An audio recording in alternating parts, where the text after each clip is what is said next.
I'm a firm believer that the best sharpening method is the one you can do quickly and easily.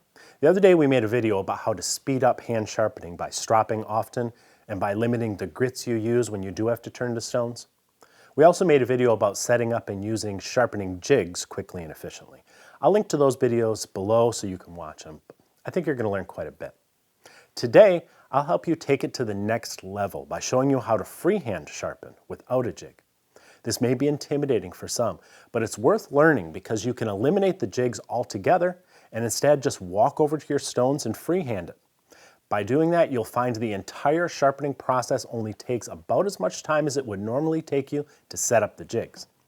And as I keep saying throughout this video series, the faster this is, the less likely you are to work with dull tools, and the less work it will be each time you do have to touch up your edge.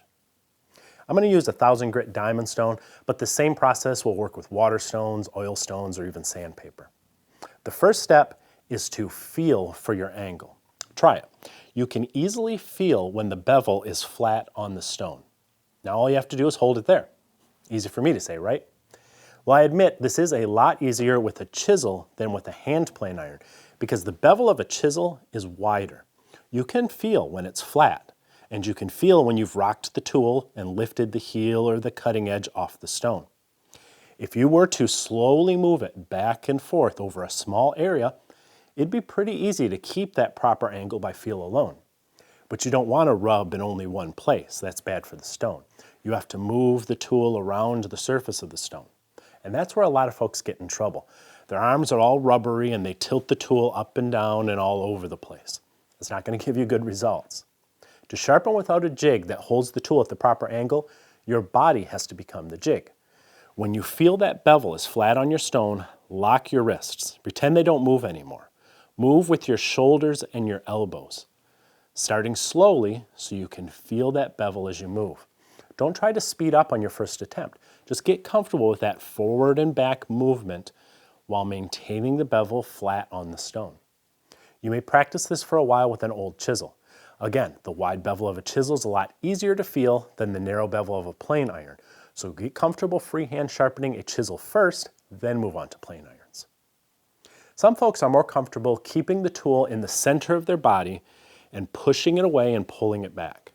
Others may be more comfortable turning the tool sideways and letting one arm do most of the work.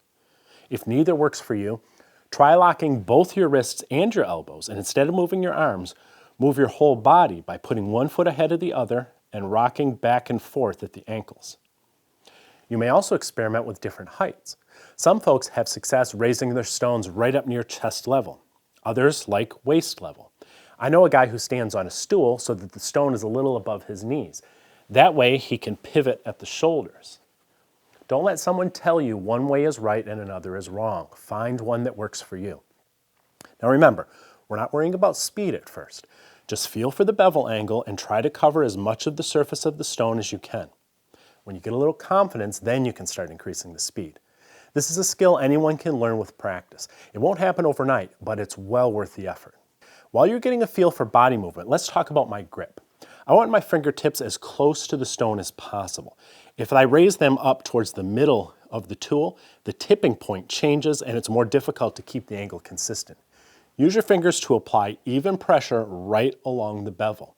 I've got a good grip on the rest of my tool, but I'm not letting the heel of my hand push the tool downward.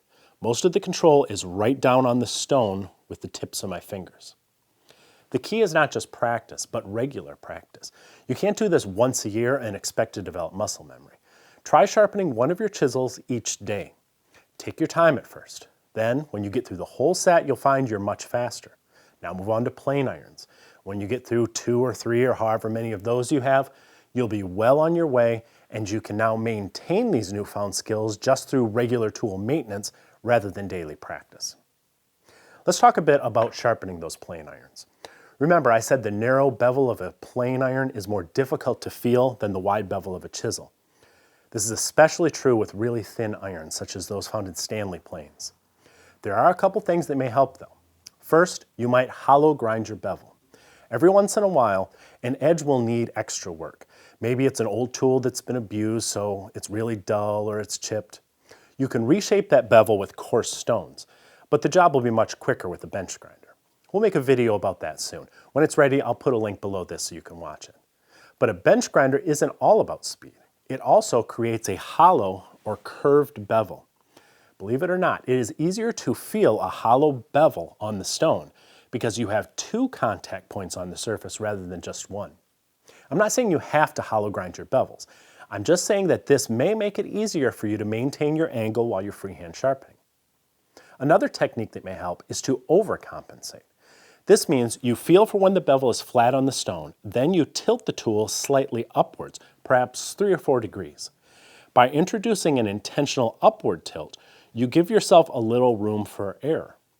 If, as you move the tool across the stone, you accidentally now tilt a degree or so up or down, you'll still be maintaining full stone contact with the most important part of the bevel, the cutting edge, rather than rocking back and forth onto the heel where your effort would be wasted.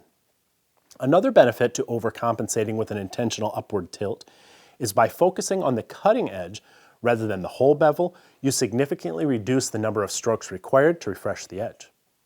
The downside is this will slightly change the angle of your bevel right along that cutting edge. And with each successive sharpening, that new steeper micro bevel will become even wider and multifaceted, which will make it more difficult to feel for your angle. Eventually, you will have to regrind your tool to restore the full original bevel angle.